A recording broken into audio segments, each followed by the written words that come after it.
साहिब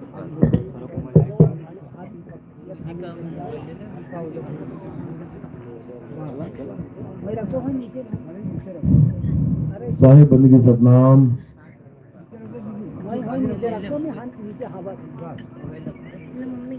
तो बंदी छोड़ की कृपा से, परमात्मा की दया से आज झुंड गांव में, हरदा में परम पिता परमात्मा के मूल ज्ञान का प्रचार होने जा रहा है। बहुत बड़े भाग होते हैं उन जीवों के जो अपने पूरे जीवन काल में एक बार भी इस मूल ज्ञान को सुन पाते हैं, और उससे भी बड़े भाग होते हैं उन लोगों के जो इस ज्ञान को थोड़ा सा भी समझ पाते हैं।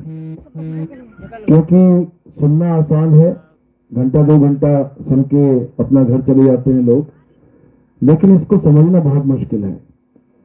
इसको समझने के लिए इतना विवेक चाहिए कि आप सोच भी नहीं सकते, इतना विवेकी होना पड़ेगा।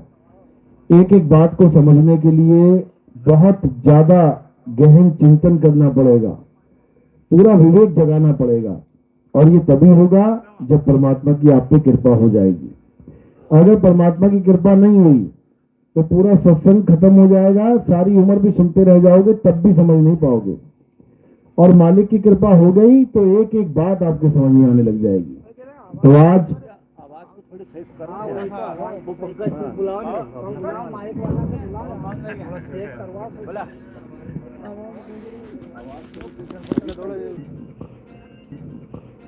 तो जब विवेक जाग जाएगा तो समझ लो कि अब काम बनना शुरू हो जाएगा।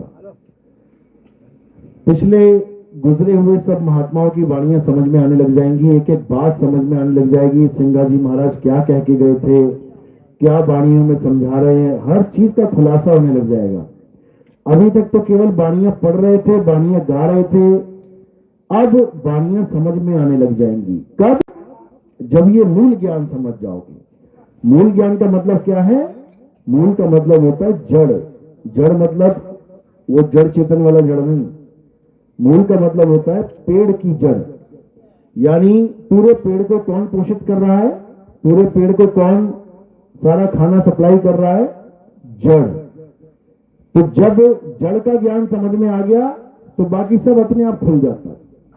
इसी मूल ज्ञान को कबीर साहब इस संसार में आके समझाते हैं, और सब संतों को मिलकर इस मूल ज्ञान को खोल के पूरा भेद समझा के वापस अपने स्वरूप में समा जाते हैं। तो सिंगा जी महाराज ने भी ये सारा ज्ञान अपनी वाणियों में समझा रखा है। जो विवेकी हंस हैं वो उन वाणियों में देख के समझ सकते हैं कि क्या कहा जा रहा है, क्यों कहा जा रहा है, किसके लिए कहा जा रहा है, क्या करने को कहा जा रहा है। और जो नहीं समझ पाता बेचारा, वो ऐसे ही वाणियां गाता हुआ इस देह को त्याग के चला जाता है, शरीर छोड़ के चला जाता है। उसको मूल भेद समझ में ही नहीं आता कि आखिर करना क्या था। तो आज उसी मूल भेद को समझेंगे कि आखिर वो क्या चीज है जो सब संतों ने अपनी वाणियों में गाई है, जिसकी महिमा हर संत ने गाई है, हर साधु ने गाई है, लेकिन लोग समझ नहीं पाते, इसलिए एक दूसरे से दूर हो जाते हैं, एक दूसरे के मत को नहीं समझ पाते हैं, एक से अनेक हो जाते हैं। लेकिन जब मूल ज्ञान आ जाता है तो सब जितने भी अनेक होके बैठे हैं ये सब एक हो जाते हैं। कबीर साहब ने इसी मूल ज्ञान का प्रचार पूरे विश्व में किया, आज उसी का डंका पूरे विश्व में बजाया जा रहा है। तो आज का सत्संग शुरू करने से पहले परमपिता परमात्मा के चरणों में बंदगी करेंगे, एक जयकारा लगाएंगे और फिर सत्संग शुरू करेंगे।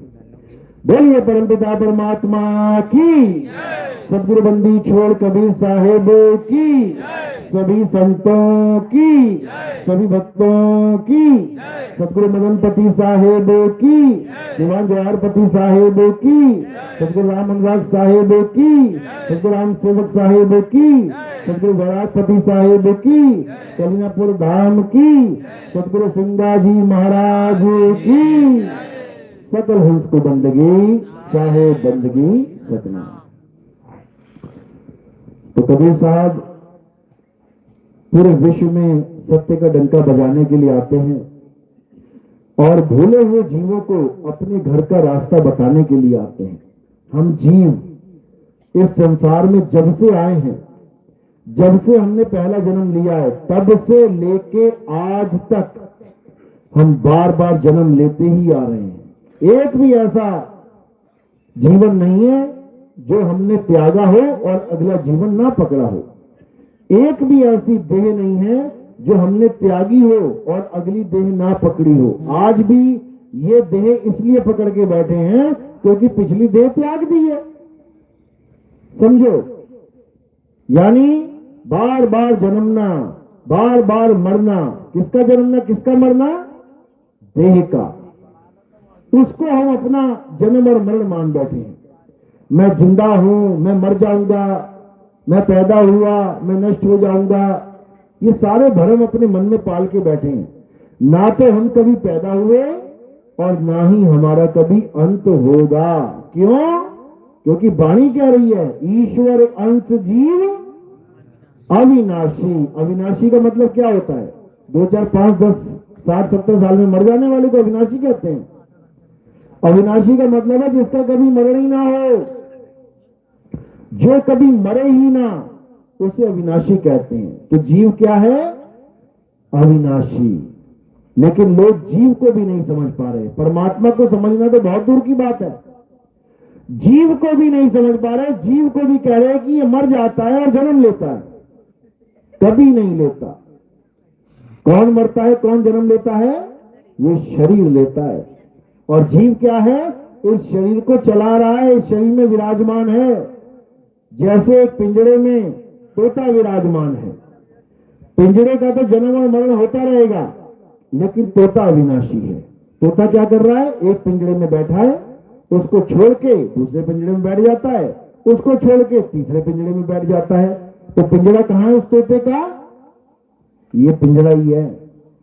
5, 25, 3 का पिंजरा, वामे तुमको राखे हो, तुमको बिसर गई सुध घर की, ये महिमा अपनी भाखे हो।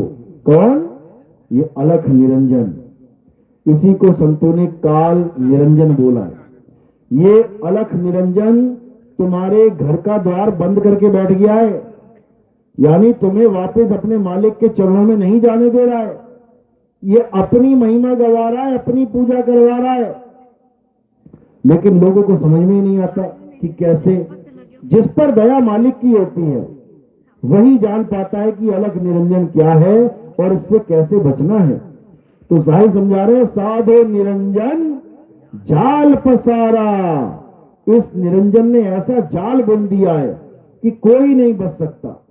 स्वर्ग पाताल रचियो महिमंडल, अरे 3 लोक विस्तारा, साधो निरंजन जाल पसारा। ये 3 लोक क्या है जिसमें तुम रह रहे हो? ये सूरज, चांद, सितारे, धरती, आकाश, पाताल, ये सब क्या है? ये 3 लोक विस्तारा है। इसी 3 लोक में तुम रह रहे हो और ये सोच के रह रहे हो कि मैं तो अपने परमात्मा के घर में रह रहा हूं।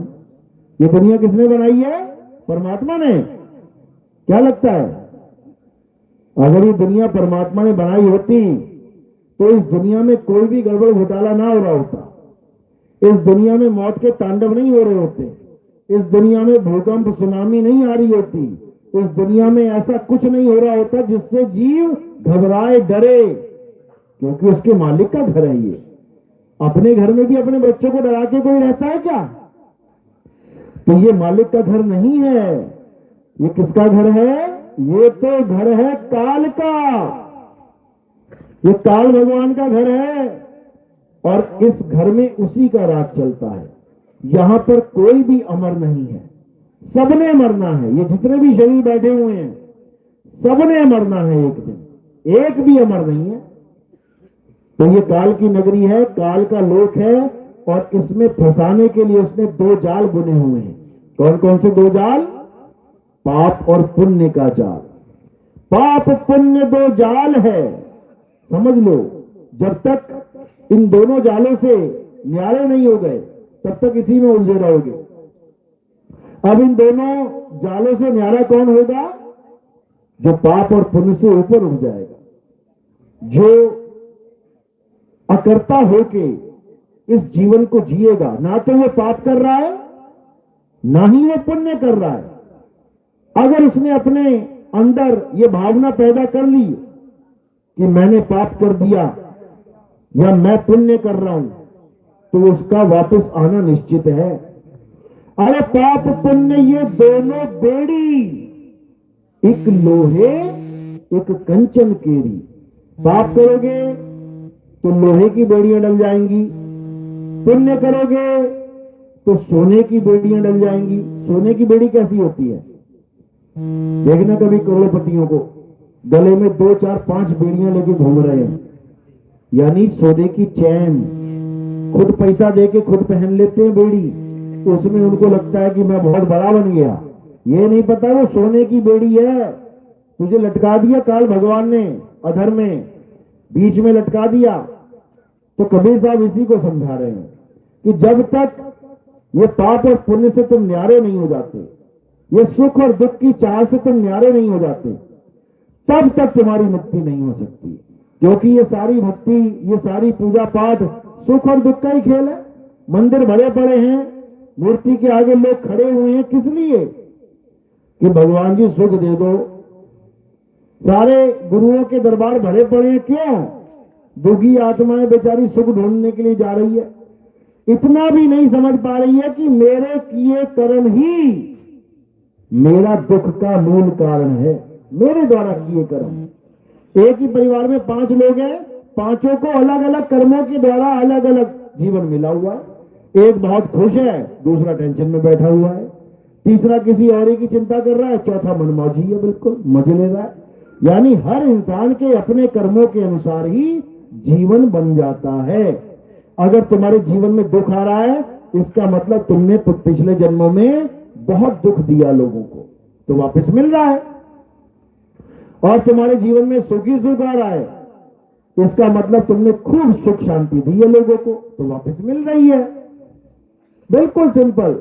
इसमें कोई देवी देवता, कोई भगवान कुछ नहीं कर सकता। और जो लोग ये सोचते हैं कि मैं तो उस धाम में गया था और मेरे वहां कष्ट कट गए, ये उसकी गलतफहमी है। याद रखना, कष्ट इसलिए कटे हैं क्योंकि उसके पाप में पुण्य का उदय हो गया। यानी पिछले जन्मों के जो पापों का फल भोग रहा था, उसी में कोई ऐसा पुण्य आ गया कि वो पापों के ऊपर भारी पड़ गया, तो कष्ट कम हो गए, सुख ज्यादा हो गया। अब सारा क्रेडिट कहां दे दिया? वो बाबा जी को दे दिया, वो किसी देवताओं को दे दिया, वो किसी भगवान को दे दिया।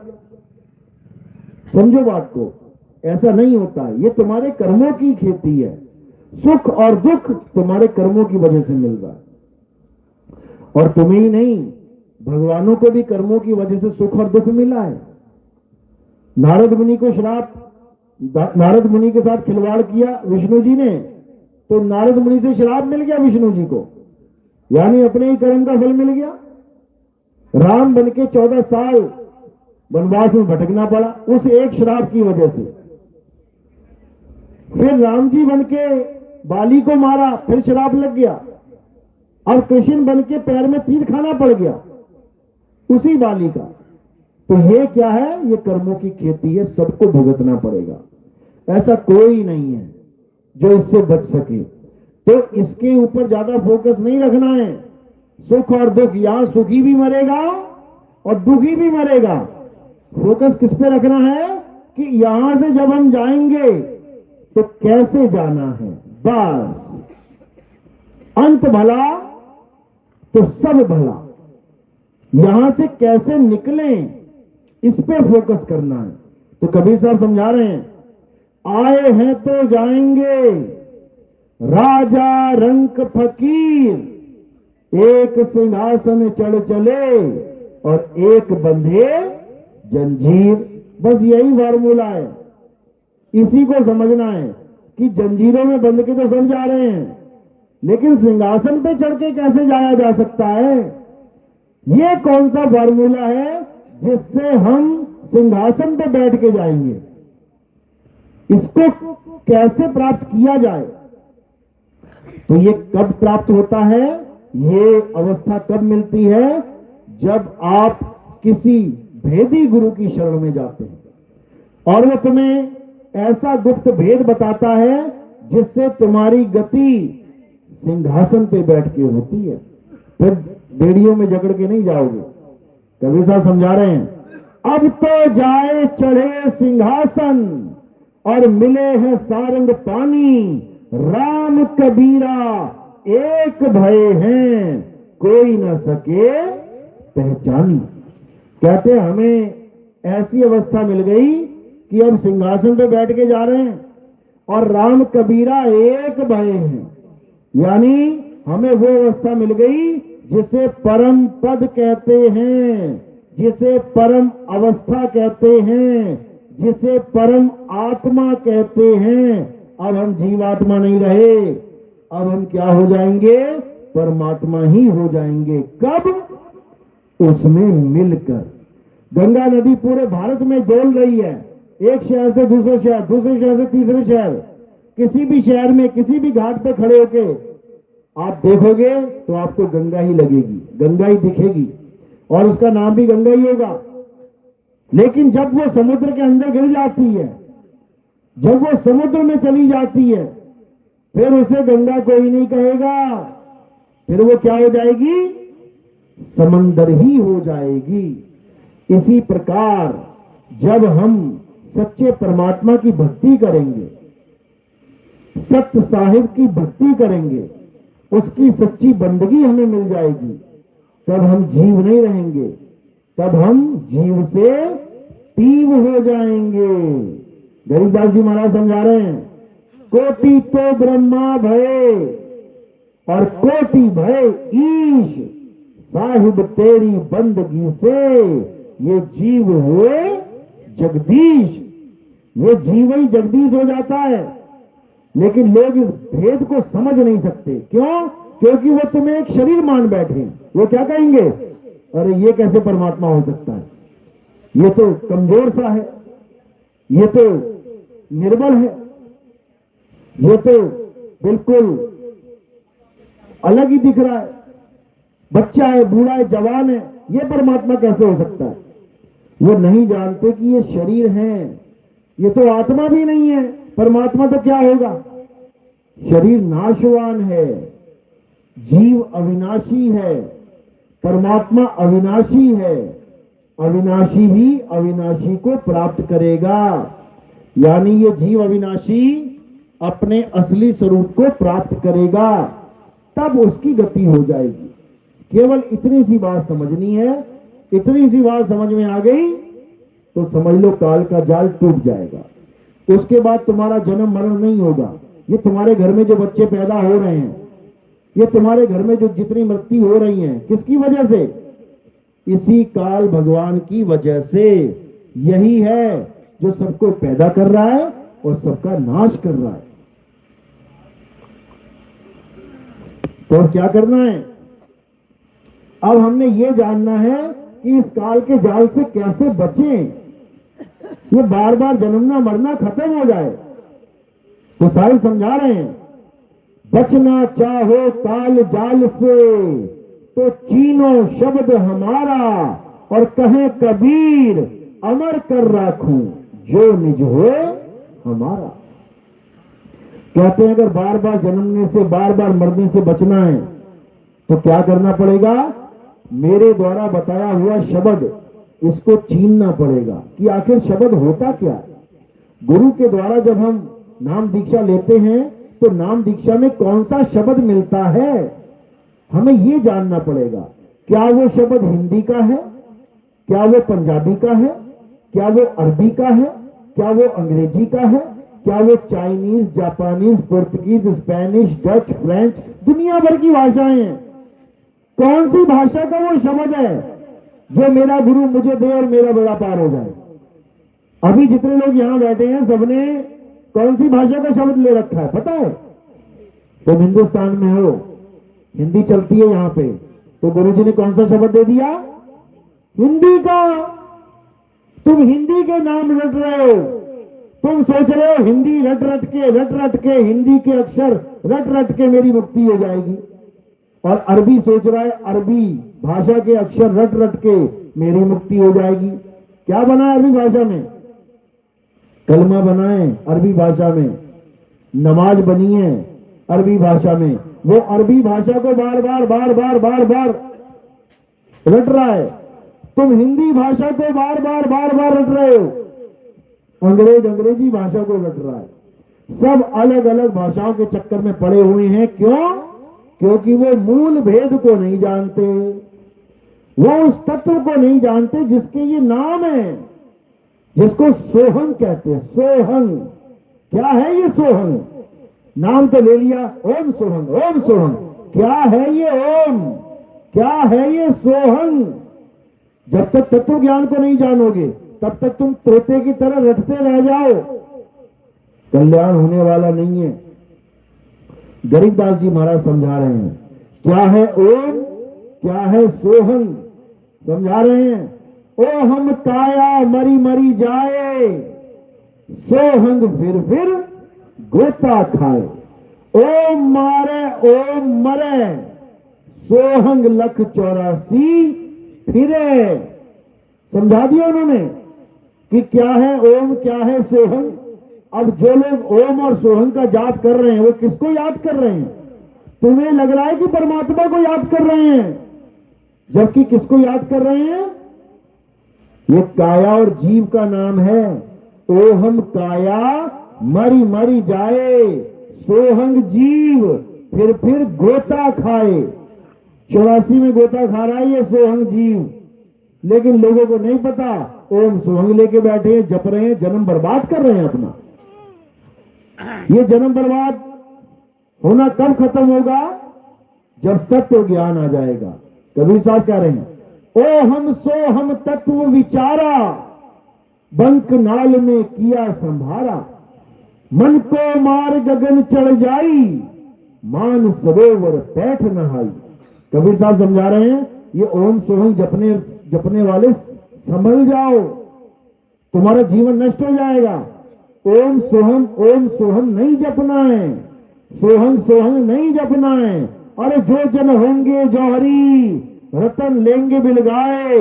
सोहंग जपी मुआ, मिथ्या जन्म गवाए। जन्म बर्बाद हो जाएगा। छोड़ दो इस ओम और सोहम को। तो क्या करना है? उस अवस्था को जानो जिसे सोहम अवस्था कहते हैं। वो मंत्र नहीं है सोहम, उसका अवस्था का नाम है। सोहम का मतलब क्या होता है? जो तू, सोहम जैसा तू वैसे हम। ये अवस्था का ज्ञान है कि परमात्मा का जो अवस्था ज्ञान है, जो अवस्था है वही तुम्हारी अवस्था बन जाए। अब दोनों अवस्थाओं में फर्क क्या है? एक चल अवस्था है और एक अचल। बस दो चीजें समझनी है। एक चल अवस्था है यानी वो चलता ही चला जा रहा है, चलता ही चला जा रहा है। और एक अचल है, युगो युग से अचल है। युग भी नहीं शुरू हुए थे तब भी वो अचल था। बस इन दोनों को समझना है। चल में क्या है? ये जीव चलायमान है। आज इंसान के शरीर में बैठा है, कल को कुत्ते का मिल गया, फिर बकरे का मिल गया, हाथी घोड़ा सांप बिच्छू तमाम योनियों में भटक रहा है। तो ये चल अवस्था है, चल रहा है। दिल्ली से मुंबई, मुंबई से कलकत्ता, कलकत्ता से कहीं, कहीं से कहीं चल रहा है, इसलिए जीव कहला रहा है। काया धारण कर ली है इसलिए जीव कहला रहा है। जन्म मरण में फंस गया है इसलिए जीव कहला रहा है। और वो अचल, वो ना चलता, वो ना हिलता डुलता, वो ना आता और जाता। उसी की महिमा गाई है संतों ने। आवे ना जावे, जन्मे ना ही मरे, सो निज पीव हमारा हो। वही मेरा असली परमात्मा है जो आता जाता नहीं है। कोई कह रहा सतलोक से चल के आए, कोई कह रहा अलग लोक से चल के आए। अरे वो चलता ही नहीं है, अचल है। गीता में पढ़ो अध्याय 2 24वां श्लोक, क्या बता रहे हैं? हे अर्जुन, ये आत्मा अचल है, ये अडोल है, ये सदा स्थिर रहने वाला है, ये कभी नहीं चलता। इसी को जानना है। जो इसको जान लेगा वो अचल अवस्था में आ जाएगा। उसकी अवस्था जीव अवस्था नहीं रहेगी। वो चक्की की तरह जो पिस रहा है, चल रहा है, वो किल्ली की तरह स्थिर हो जाएगा। कील देखिए ना, चक्की में कील होती है, चक्की चलती है दिन रात, और कील अचल है। इसी को साई समझा रहे हैं। क्या कह रहे हैं? चलती चक्की देख के दिया कबीरा रोए, और दो पाटों के बीच में साबुत बचा न कोई। एक पाट धरती चले और एक चले आसमान, इन दोनों के बीच में पिस गया सकल जहान।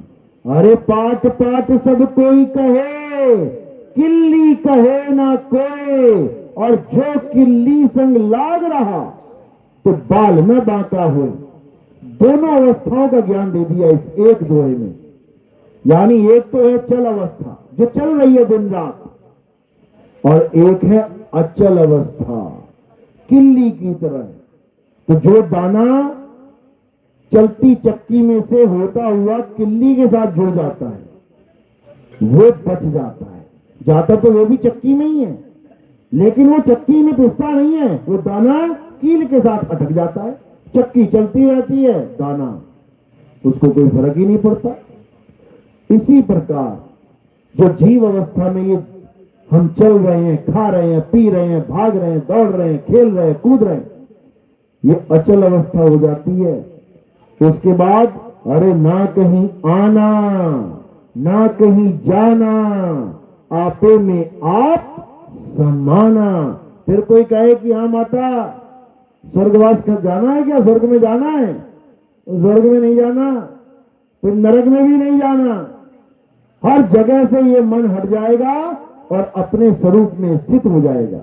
इसी को बोला है अज्ञानी को स्वर्ग नरक है, हरि जाने को नहीं, और जिस भव से सब लोग डरते हैं सो भय हमरे नहीं। जिस मौत से सब डरते हैं हम इंतजार करते हैं उसका। क्यों? क्योंकि हमारे गुरु ने हमें भेद बता दिया है कि जब मौत आएगी तो करना क्या है। अरे मरता मरता जग मुआ, मरना जाने ना कोई, ऐसी मरनी जो मरे बहु न मरना हो।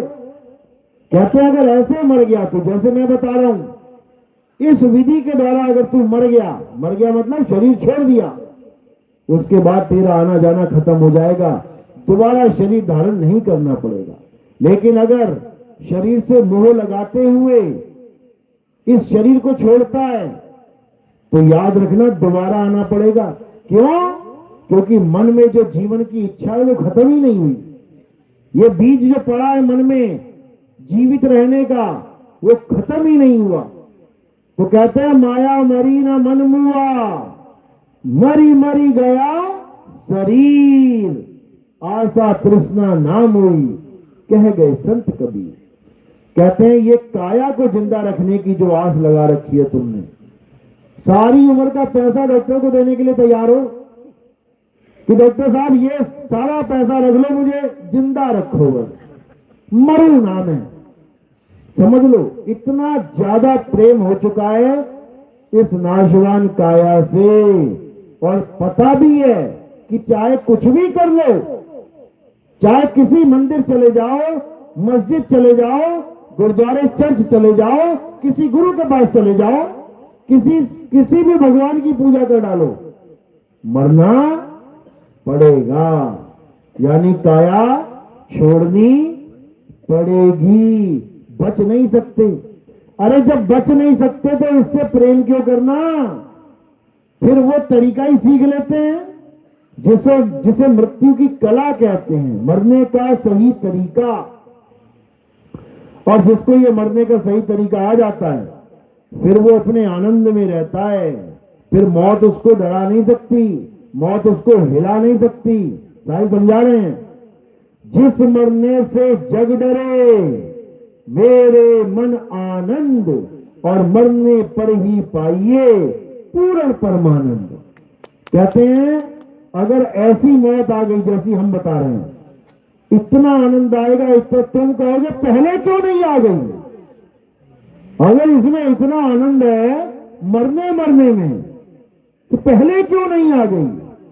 क्योंकि तुम्हें पता ही नहीं है अभी कि मौत कहते किसे हैं। मौत कहते हैं शरीर छोड़ने को।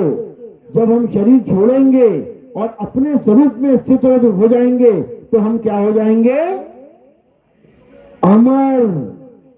हम अमर हो जाएंगे, क्योंकि हमने शरीर को छोड़ा है, मरे नहीं है। मरा कौन है, मरा शरीर है जिसको हमने छोड़ दिया है। शरीर की मृत्यु हो रही है, हमारी नहीं, हम तो छोड़ रहे हैं। जैसे इस माला को हमने पकड़ा है, अब इसको अगर मैं छोड़ूंगा तो कौन गिरेगा। ये देखो, मैं वहीं का वहीं हूं और मैंने माला को छोड़ दिया, माला वहीं गिर गई। अब इस माला को देख देख के लोग क्या कह रहे हैं कि ये मर गया। कौन मर गया, जिसने शरीर को पकड़ा हुआ था। और कह भी रहे हैं मेरे पिताजी ने 5 बजे शरीर छोड़ दिया, तो मरा कौन, पिताजी मरा कि शरीर। बस इसी को समझना है। कह भी रहे हैं कि माता ने शरीर छोड़ दिया, फिर भी माता को मार दे रहे हैं, माता का तेरवी कर दे रहे हैं। माता की मरा शरीर है, माता ने छोड़ा है और माता की तेरवी करने में लगे हुए हैं। बस इसी को समझना है।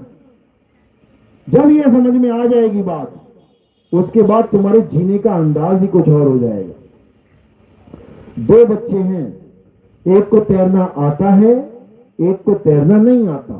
सड़क पर तो दोनों शेर हैं, सड़क पे दोनों शेर हैं, लेकिन जब नदी आ गई सामने फिर क्या होगा, फिर उसमें से एक डरने लग जाएगा, उसकी हालत खराब होने लग जाएगी, बचाव बचाव करने लग जाएगा। क्यों, क्योंकि उसको तैरना नहीं आता। वो पानी में जाएगा और बचाव बचाव करता फिरेगा, डरेगा।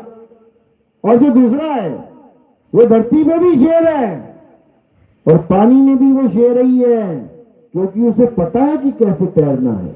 इसी प्रकार बंदी छोड़ कबीर साहब हमें समझाते हैं कि तुमने दुनिया में कैसे रहना है, यानी जीवन कैसे जीना है, और तुमने अंत समय में शरीर कैसे छोड़ना है। दोनों प्रकार का ज्ञान कबीर साहब हमें समझाते हैं। और जो कबीर साहब की वाणी पर अपने जीवन को आधारित कर लेता है, फिर उसे कोई यम का डर नहीं रह जाता, फिर उसके लिए काल का कोई जाल नहीं रह जाता, फिर उसके लिए जन्म और मरण नहीं रह जाता, बिल्कुल भी नहीं। समझ लो, फिर ये जैसे कहते हैं जी डेट ऑफ बर्थ, तुम्हारी जन्म तिथि क्या है। सबको अपनी जन्म तिथि याद है, सबको जन्म तिथि याद है, फॉर्म वॉर्म भरते हो ना, जन्म तिथि लिखनी पड़ती है, सबको याद है। जिस जिसको अपनी जन्म तिथि याद है वो पक्का मरोगे एक दिन। क्यों, कारण क्या है, क्योंकि जब जन्म तिथि याद है तो फिर मरण तिथि भी याद कर लोगे एक दिन। लोग तुम्हारा जन्मदिन मना रहे हैं तो मरण दिन भी याद कर लेंगे, आज के दिन मर गया था। ना तो तुम्हारा कभी जन्म हुआ है, ना ही तुम्हारी कभी मृत्यु होगी। ये काल का जाल है कि तुम्हारे दिमाग में फिट कर दिया गया है कि तू एक दिन मरेगा, और तुम ये मान बैठे हो भैया मरना तो पड़ेगा। अरे तू कभी नहीं मरेगा। इस संसार में अगर कोई झूठ है, सबसे बड़ा झूठ है, तो वो यही है कि तुम्हारा जन्म और तुम्हारी मृत्यु होती है। इसको दिमाग से निकाल दो। ईश्वर अंश जीव अविनाशी, तुम अविनाशी जीव हो। अविनाशी का कब से डेट ऑफ बर्थ होने लग गया भाई। ये शरीरों की डेट ऑफ बर्थ है, ये शरीरों की पुण्यतिथि है। लेकिन जब कबीर साहब तुम्हारे जीवन में आ जाएंगे, फिर ये डेट ऑफ बर्थ वाला खेल खत्म हो जाएगा। फिर क्या हो जाएगा, फिर तुम अमर हो जाओगे। कबीर साहब का मकसद नाम जपवाना नहीं है कि कोई कह रहा ओम सोम जपवाने आए थे, कोई कह रहा हरियम कलियम शरियम जपवाने आए थे, कोई कह रहा ज्योतिरंजन ओंकार अहंकार जपवाने आए थे, कोई कह रहा सत्पुरुष अकाल मूरत शिव स्वरूपी राम जपवाने आए थे, कोई कह रहा राम राम जपवाने आए थे, कोई कहता हरे कृष्ण जपवाने आए थे। अरे जपवाने में कुछ नहीं आए थे, वो छुड़वाने आए थे। जो तुम नाम जप रहे हो वो छुड़वाने आए थे, समझो। और तुम्हें आत्मा का ज्ञान बताने आए थे। जब तुम्हें आत्मा का ज्ञान हो जाएगा तो तुम क्या हो जाओगे? आत्मा ही हो जाओगे। जिसका ज्ञान तुम्हें हो जाए तुम वही हो जाते हो। तुम्हें म्यूजिक का ज्ञान हो गया, तुम म्यूजिशियन बन गए। तुम्हें साइंस का ज्ञान हो गया, तुम साइंटिस्ट बन गए। तुम्हें अंग्रेजी का ज्ञान हो गया, तुम अंग्रेज बन गए। तुम्हें गणित का ज्ञान हो गया, तुम गणितज्ञ बन गए। तुम्हें अर्थशास्त्र का ज्ञान हो गया, तुम अर्थशास्त्री बन गए। और जैसे ही तुम्हें आत्मा का ज्ञान होगा तुम क्या बन जाओगे? आत्मज्ञानी बन जाओगे। तुम आत्मा ही हो जाओगे। और एक बार अगर तुम आत्मा हो गए, अब कब मरोगे? आत्मा कब मरती है? 10 साल बाद, 20 साल बाद, 100 साल बाद, 1000 साल, लाख साल, करोड़ साल, अरब साल, खरब साल, तुम्हारे साल खत्म हो जाएंगे, तुम्हारी गिनती खत्म हो जाएगी, लेकिन ये आत्मा कभी नहीं मरने वाली। तो जब तुम आत्मा ही हो गए तो तुम क्या हो गए? अमर। कबीर साहब यही समझा रहे हैं, अमर करूं सतलोक पठाऊं और ताते बंदी छोड़ कहूं। वो काल के जाल को काटने के लिए आते हैं। काल तुम्हें उम्र में बांध देता है, ये इतने साल जिएगा, ये इतने साल जिएगा, ये इतने साल जिएगा। और कबीर साहब तुम्हारे साल ही खत्म कर देते हैं, हरा देते हैं सारा खेल। तुम्हें काया ही नहीं रहने देते। जब तुम काया ही नहीं रहोगे तो मरोगे कब? ये काल के जाल को वो खत्म कर देते हैं। क्या कह रहे हैं? बचना चाहो काल जाल से, चीनो शब्द हमारा, और कहें कबीर अमर कर राखूं। अमर, तुम्हें अमर बना देंगे। तुम्हें मंत्र वंत्र नहीं जपने पड़ेंगे कि मैं इतने मंत्र जप लूं, इतनी माला फेर दूं। अरे माला फेंक इसको, मंत्र छोड़ इसको, और क्या कर? अपनी आत्मा को जान, तब होगा कल्याण। नहीं तो 84 का चक्कर काटना पड़ जाएगा भाई। तो कह रहे हैं माला तो करने फिरे और जीव फिरे मुख माही, ये मनवा दसहूं दिसी फिरे, ये तो सिमरण नहीं। ये सिमरण नहीं है जो तुम इसको सिमरण मान बैठे हो, ये जाप है, जाप। सिमरन और जाप में बहुत बड़ा अंतर है, समझ लो। सिमरन का मतलब होता है स्मरण करना, याद करना, और जाप का मतलब होता है नाम जपना। बहुत बड़ा फर्क है। सिमरन का मतलब है, सिमरन पंजाबी वर्ड है। सिमरन कहां से आया? संस्कृत भाषा में से आया। स्मरण, स्मरण से क्या बन गया? सिमरन।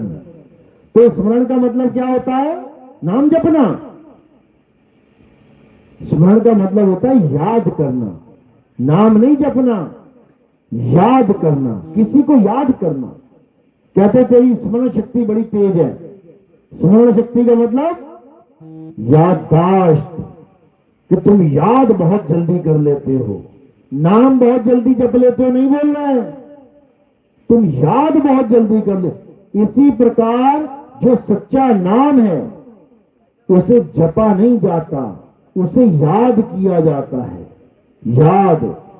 एको सिमरो नाम का जो जल थल रहा समाए, और वाही को क्यों सिमरिए जो जम्मे थे मर जाए।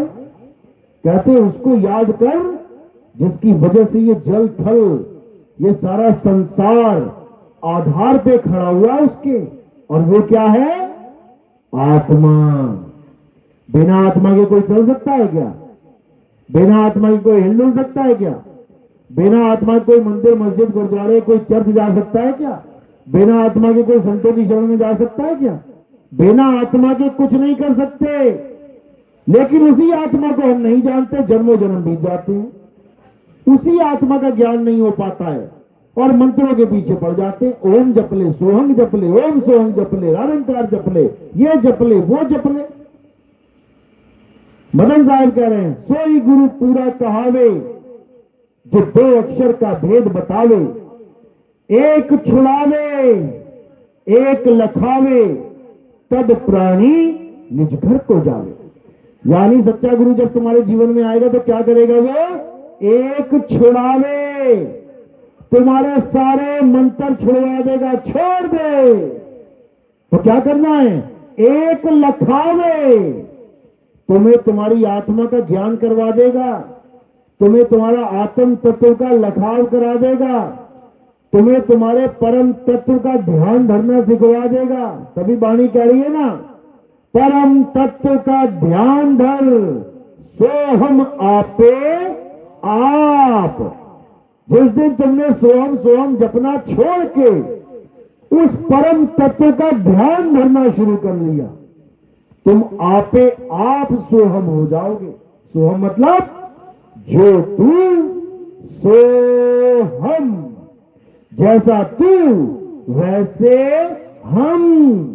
लेकिन इस भेद को ना जानने के कारण 90% जो गुरु हैं वो सोहम सोहम जपने को दे रहे हैं। यही सबसे बड़ी दुविधा है, यही सबसे बड़ा कष्ट है कि बेचारा गुरु भी धारण करके बैठा है, सेवा भी कर रहा है, नाम भी ले लिया है, अच्छा आचरण भी कर रहा है, प्रचार भी कर रहा है, दान चंदा भी दे रहा है, सब कुछ करते हुए अंत में क्या होगा? ये जन्म अकारथ जाए, बर्बाद हो जाएगा जन्म तुम्हारा। इसलिए क्या करना है? अब सोहंग सोहंग नहीं जपना भाई, ये ओम सोहंग नहीं जपना भाई। और क्या करना है? अब आत्मा को जानना है, उस आत्म तत्व को पहचानना है जिसके कारण तुम्हारी सांस चल रही है। ये सोहंग सोहंग सांस में जप रहे हो, आधा सांस लिया सो आधी सांस में, हंग छोड़ दिया आधी सांस में। अरे सांस किसकी वजह से चल रही है? उसको जान। इसीलिए बोला कि सब श्वासों की श्वास में सांसों की भी जो सांस है यानी आत्म तत्व, उसमें ढूंढ, उसमें मिलेगा परमात्मा। आत्मा में ही परमात्मा का वास है। समझ लो कैसे वास है? जैसे तिल के दाने में तिल के तेल का वास है। ज्यों तिल माही तेल है और ज्यों चकमक में आग, तेरा साईं तुझ में है, जाग सके तो जाग। तेरा साईं कहीं बाहर नहीं बैठा हुआ है, तेरा साईं किसी मंत्र में नहीं फंसा पड़ा है, तेरा साईं किसी श्वासों में नहीं अटका पड़ा है। तेरा साईं कहां है? तेरी आत्मा में तेरा साईं है। गुरु ग्रंथ साहब में वाणी आती है, आत्म में राम, राम में आत्म, चीनस गुरुमुख विचारे। यानी जिसके जीवन में गुरुमुख विचार आ जाता है, यानी गुरुओं का ज्ञान आ जाता है, फिर वो परमात्मा को पा जाता है। और कहां पाना है? खुद में पाना है, खुद में। इसलिए मुसलमानों में खुदा नाम रखा गया है। खुदा नाम का क्या मतलब है? खुद में आ, खुद में आएगा तो खुदा को पाएगा, और खुद से जितना दूर हो जाएगा वो 84 में चूर हो जाएगा, हालत खराब हो जाएगी। अभी तो इंसान बन के बैठे, ठंड लगी तो दे शॉल, दे मफलर, दे रजाई, दे हीटर। और जब बन जाओगे कुत्ता बिल्ली बकरा, जंगल में बन जाओगे भेड़ शेर सियार, फिर ना मिलेगी रजाई कंबल, फिर तो हु करोगे बस पूरा। तो इसलिए भाई ये जो जीवन मिला है इसको अच्छे से समझ के लेके लगाना है। अगर ये लेके नहीं लगा तो समझ लो कि बर्बाद हो जाएगा। तो इसलिए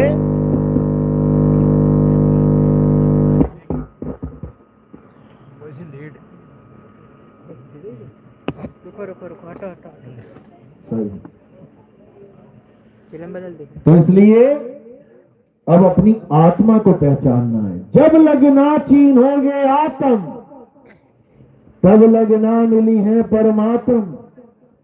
आत्म चीन है, परमात्म चीन है, संत कहावे सोए, और यह भेद काया से न्यारा, बूझे बिरला कोई।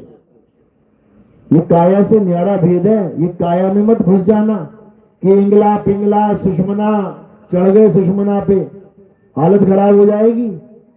गोरखनाथ भी चढ़ा था, भैरवनाथ भी चढ़ा था, क्या बना फिर उनका? समझ लो, कह रहे हैं साधु सिद्ध त्रिदेव आदि सब इन 5 शब्द में अटके, मुद्रा साध रहे घट भीतर, फिर औंधे मुंह लटके। बड़े बड़े साधु सिद्ध, हालत खराब हो गई। ये इंगला पिंगला सुषमना में ध्यान लगाते लगाते, इंगला पिंगला सुषमना में नाम जपते जपते जन्म बर्बाद चला गया।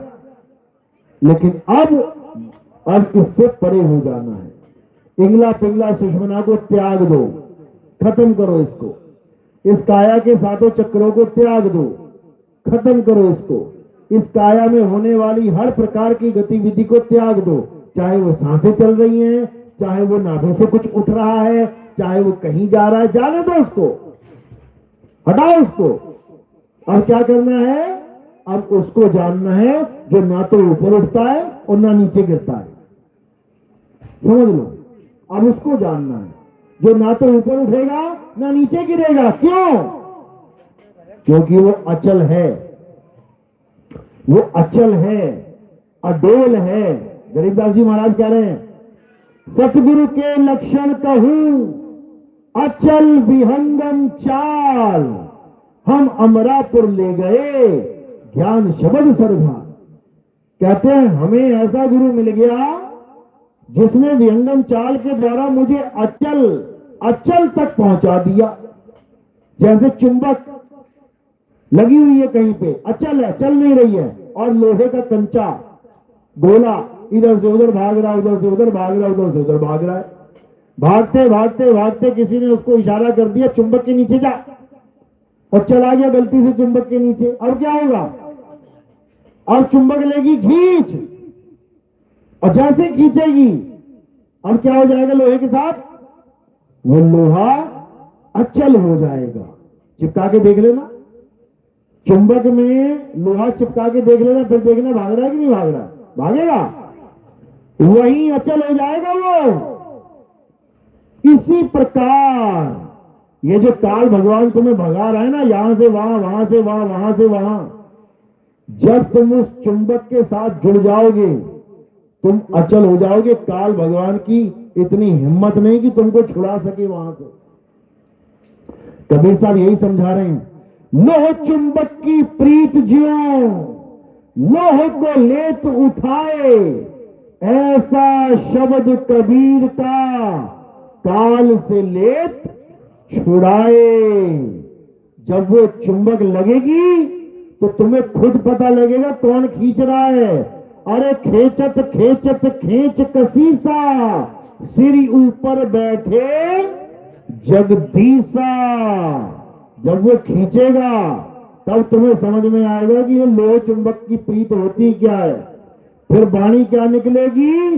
अरे तोड़ी ना टूटे, छोड़ी ना छूटे, ऐसी माधो खींच तनी, और मऊलालन सो प्रीत बनी। तब तुम्हें समझ में आएगा कि परमात्मा हमारे अंग संग कैसे है। अभी तो खूब सुना हुआ है, संतों के मुंह से भी सुन लिया, वाणियों में भी सुन लिया, ग्रंथों में भी पढ़ लिया कि परमात्मा हमारे अंग संग है। लेकिन कभी महसूस हुआ क्या? कभी महसूस हुआ? अंग संग का क्या मतलब होता है? अंग संग का मतलब होता है अंग के संग। जैसे एक अंधा है, उसने कंधे पे हाथ रख दिया एक देखने वाले के, जो देख सकता है, तो इसके अंग की संग है वो, यानी अंग के साथ जुड़ा हुआ है। तुम्हारे हाथ पे कोई हाथ रख दे, अंग के संग है वो। तुम्हारे पैर पे कोई पैर रख दे, अंग के संग है वो। तुम्हारे कंधे पे कोई बैठ जाए, अंग के संग है वो। तुम्हें पता लगेगा कि मेरे अंग के संग है। अरे चींटी भी तुम्हारी पीठ पे चढ़ जाए, तुम्हारे अंग के संग है, और तुम एकदम जान जाओगे भैया कुछ चढ़ रहा है। लेकिन परमात्मा जो तुम्हारे सदैव अंग संग है, वो अनुभव क्यों नहीं हो पा रहा है? कारण क्या है? केवल एक ही कारण है। कारण भी बता दिया कबीर साहब ने कि वो अंग संग होता हुआ भी दूर है। क्यों दूर है, कैसे दूर है, समझा रहे हैं साकी में। क्या बता रहे हैं?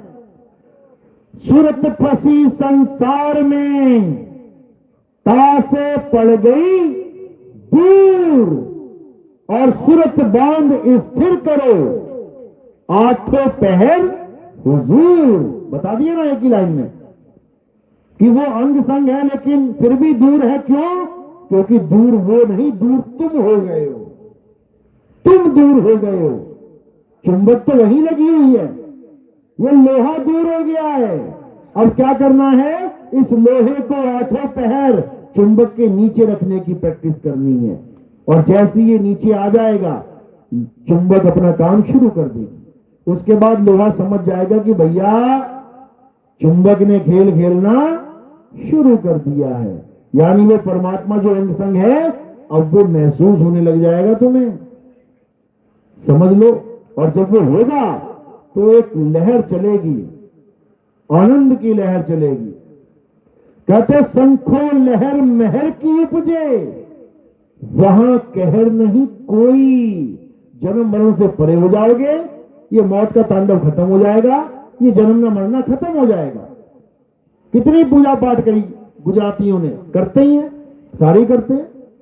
वो हवाई जहाज उड़ा अहमदाबाद में और 40 सेकंड में क्रैश हो गया, सैकड़ों लोग मारे गए। किसकी पूजा कर रहे थे? अपने ही देश के थे गुजराती, देवी देवताओं की पूजा चल रही थी, सब बढ़िया एकदम, लंगर पानी भी कर रहे थे, दान पुण्य भी कर रहे थे। क्या मिला? एक भयंकर दर्दनाक मौत। शक्लें तक नहीं पहचान पाए कि किसकी बेटी है किसका बेटा। कोयला बन गए, कोयला। डीएनए टेस्ट कर करके पता लगाना पड़ा कि कौन किसकी बेटी है और कौन किसका मां, तब जाके लाश सौंपी है। समझो, तो किसकी भक्ति कर रहे थे? देवी देवताओं की, या कोई भी जो भी चल रहा है आज। और क्यों कर रहे थे? इसीलिए कि हमारे घर में शांति रहे, सुख रहे। मिल गई शांति, ऐसी हालत हो गई उसकी। खुदा ना खासा तुम्हारे साथ भी ऐसा हो जाए। कोई मरना चाहेगा एरोप्लेन के क्रैश में? हाथ खड़ा करेगा? कोई हवाई जहाज में बैठे और ब्लास्ट हो जाए, बूम, चाहेगा कोई? कोई नहीं। चलो थोड़ा नीचे कर देते हैं। कोई ट्रेन में कट के मरना चाहेगा? चलो और थोड़ा नीचे आ जाते। बस के नीचे मर के दब के मरना चाहेगा? कोई बाइक से गिर के मरना चाहता है? हाथ खड़ा करो। कोई पानी में डूब के मरना चाहता है? कोई आग में जल के? कोई छत से गिर के? अरे मरना भी चाहते हो कि नहीं? अमर ही हो जाना चाहते हो क्या? कहीं तो हाथ खड़ा करो भाई। ये जो मैं बोल रहा हूं, इसी में जाओगे कोई ना कोई, कभी ना कभी यही मिलेगा। मेरा लड़का मर गया, क्या हो गया? बाइक से गिर के मर गया। तुझे क्या हो गया? मेरी मां मर गई। क्या? अरे ट्रक चढ़ गया मां के ऊपर। तेरा पिता मर गया। क्या? अरे ट्रेन से गिर के कट के मर गए। यही लिखा है किस्मत में। चाहे किसी भी भगवान की पूजा कर लो, चाहे किसी भी गुरु की पूजा कर लो, मरना तो पड़ेगा। केवल कबीर साहब के साथ जुड़ के अमर हो जाओगे, अमर। समझ लो, ये घड़ा तो फूटेगा, फूटने दो इसको, जाने दो इसको। और करना क्या है? अपने स्वरूप को पकड़ो, अपनी आत्मा को जानो। घड़ा जाता है तो जाने दे, तू अपनी आत्मा को पकड़, आत्मा को समझ, और जैसी आत्मा को समझ जाओगे अमर हो जाओगे। इसलिए अब अमर होने की बारी है। अब पूजा पाठ करके मरने की बारी नहीं है। पूजा पाठ करोगे तो मरोगे, और आत्मज्ञानी बनोगे तो कभी नहीं मरोगे, अमर हो जाओगे। यही फर्क है आत्मज्ञान में और इन मंत्र जंतर ज्ञान में। मंत्र जपोगे तो कल्याण नहीं होगा, और आत्मा का ज्ञान लोगे तो कल्याण हो जाएगा। मेरी बात समझ में आ रही है?